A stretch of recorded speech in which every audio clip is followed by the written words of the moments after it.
Hey folks, my name is Mo Amir and this is VANCOLOUR, British Columbia's bona fide culture and politics TV talk show. Tonight, do you even own your own face? AI deepfakes are raising serious questions about who controls your likeness, so our resident legal advisor Kyla Lee will explain the law. Plus, 10 years into BC's toxic drug emergency, has it actually been treated like an emergency? Harm reduction advocate and addiction educator Guy Felicella will give us his thoughts. But first, Vancouver Mayor Ken Sim wants Major League Baseball in the 604. Is this a home run or just a field of dreams? Here to talk about it, CBC Vancouver's municipal affairs reporter and avid baseball fan, Justin McElroy. Justin, what an honor. Thanks so much for being here tonight. Good to be here again. Okay, so MLB, Major League Baseball, they want to expand. They want 2 more teams. Yep. Vancouver Mayor Ken Sim, he says he wants to bring a team to Vancouver. What would it cost to bring a team to Vancouver, and are there even investors willing to pay that? Oh, a lot of money is the short answer. So the last valuation of all 30 Major League Baseball teams by Forbes was about, the average was somewhere between $2 to $3 billion American. Wow. The San Diego Padres were sold just last week for $3.9 billion American. So, you know, you're looking, when you do expansion, you're never going to go below the average because every owner approving this wants their own valuation to go up. Of course. As a part. They want to make money when they potentially cash out at some point in the future. So you're looking at, say, $3 billion just for the franchise fee. Then you're looking at the stadium, right? Sim has said, and I think all levels of government in Canada know that it's a political non-starter to give actual tangible capital to a project.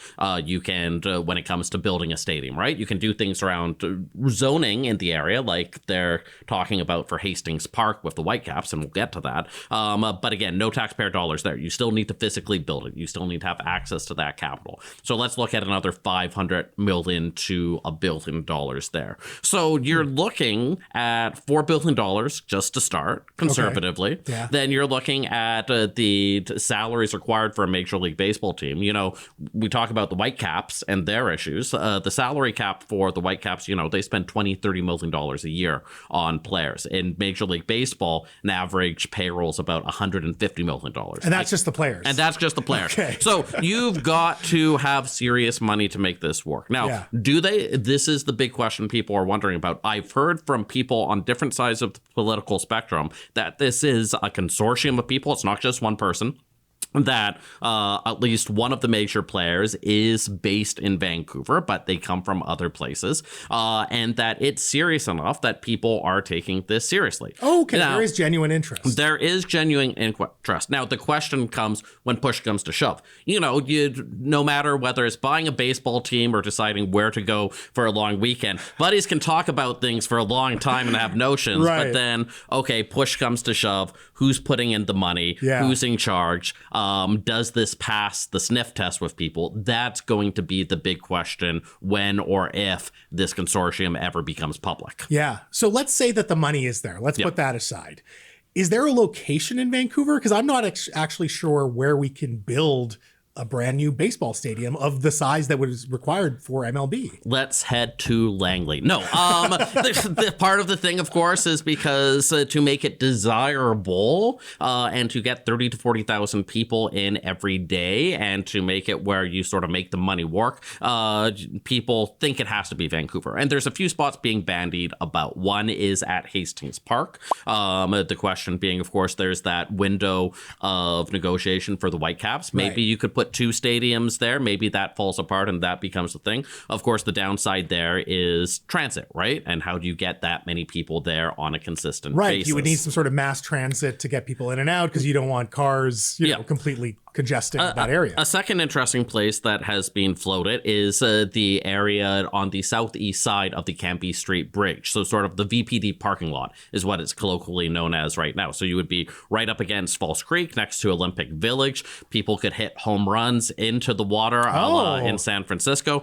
The problem there is there's a lot of questions on, can you make the land work? Is it too small to have anything but the stadium? So again, the idea of building the condos and mixed commercial spaces to finance the stadium and to help finance the team, that becomes a little bit difficult there. I've heard notions about around Gastown, around the 70th and Cambie Candleline Station. Again, you get into questions about land there too. So there are possibilities, but one of the big reasons why people have been skeptical to start is because this is an open question and there's not an obvious fit for something that large to be built. And major league sports franchises, their business model really works on not just owning the team, but owning the stadium and creating like an entertainment district around it, right? Like this question of location is very important. I mean, increasingly that's the case, particularly when it comes to the stadium parts of things, right? Yeah. Because it used to be that you could build something, relatively on the cheap,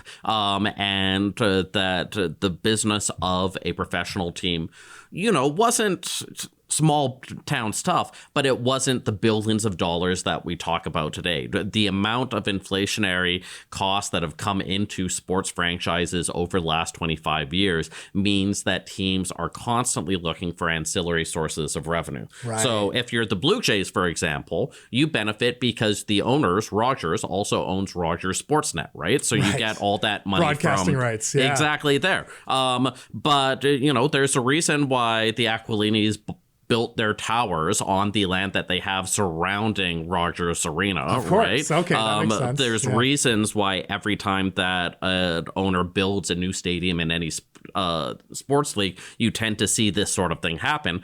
You're not going to pass up opportunity for both free money and continually replenishing money that can go around your team for every game. So that doesn't mean that if you can't make this happen with a Vancouver baseball team, it's a non-starter. But when you consider that there's a lot of other cities that are going to be putting forward a bid here, for Vancouver's bid, if they manage to get to that point, to be seen as competitive, that would likely have to be a key part of it. Interesting. We just have about 30 seconds left. So really quickly, if you're the Seattle Mariners or the Toronto Blue Jays, don't you have opposition to a Vancouver team? You just mentioned the broadcasting rights of Rogers Sportsnet when it comes to the Blue Jays. Seattle's very close here. They get a lot of Canadian visitors. Don't you want to be like, no, we don't want a team in Vancouver? And there's speculation. In the NHL, there's constantly been rumors that the Toronto Maple Leafs sort of have a veto over a second NHL team in Southwest Ontario. Would that play out here? Would it be one of the reasons why, if you're the Blue Jays owners or the Mariners owners, if all things are equal between a Vancouver franchise and, say, a Salt Lake City franchise,